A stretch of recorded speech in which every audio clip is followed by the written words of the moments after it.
Episode 3 opens with Simon seeing the light. He has been indoctrinated into the Church of Shonee and has come to sharing her belief that keeping George around until merge as a shield is the smartest thing to do.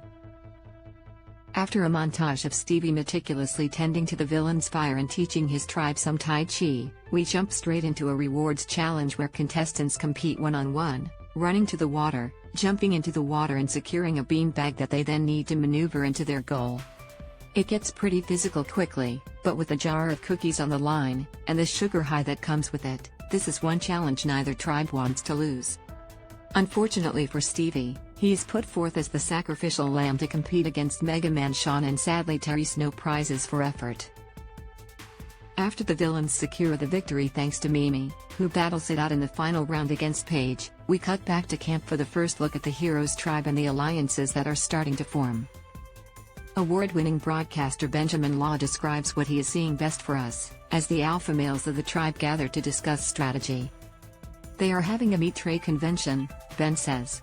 Sean is a massive T-bone steak presented to people as a challenge, Sam is a total crowd pleaser so has a beautiful juicy porterhouse steak, Dave is a strapping athlete so he has to be a beautiful juicy porterhouse steak and Maddie is an ocean boy so I reckon he is catch of the day.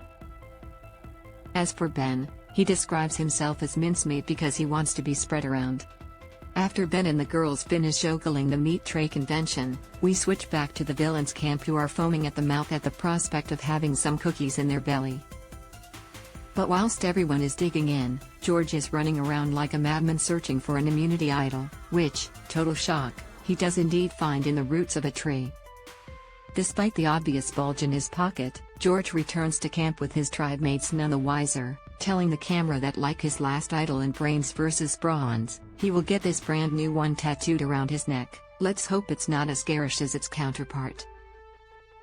Now for anyone familiar with the game, there are always hidden opportunities for those that look, and that's exactly what Mimi did, sneaking around camp in the dead of night and shoving her hand to the bottom of the cookie jar to see if she could find anything. But unfortunately for Mimi, luck isn't on her side because she is spotted snooping and walks away empty-handed. And thus, she is dubbed the Cookie Monster, Steve even telling her that she should take a page out of his handbook on how to be sneaky, because he is the obvious expert, note the sarcasm. Next comes the elimination challenge which, again, is very physical. The villains struggle big time and lose, again, but before everyone goes their separate ways, George hugs his arch-rival Haley and whispers in her ear that he not only has an idol, but where she could find one of her own. Which begs the question, has he put his thirst for vengeance to the side, or is he setting up Haley to be a target on her tribe? Unfortunately for Haley, we think it's the latter. Back at the villain's tribe Stevie seems to think Hess pulling all the strings, even referring to Simon as his puppet. Whatever you say Stevie, whilst Simon gets down to business, or should we say the cookie jar, and finds his own immunity idol.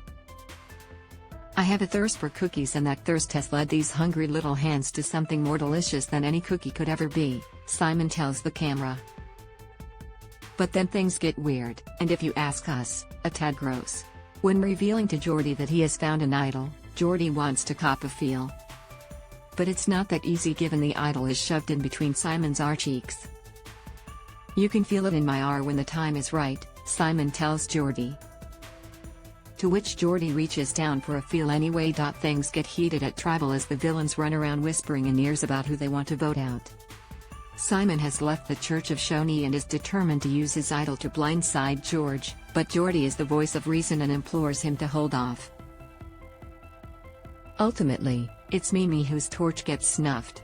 I guess the tribe just couldn't get over her cookie-crushing antics. Or as Jonathan puts it, well that was an epic tribal, but sometimes that's just how the cookie crumbles.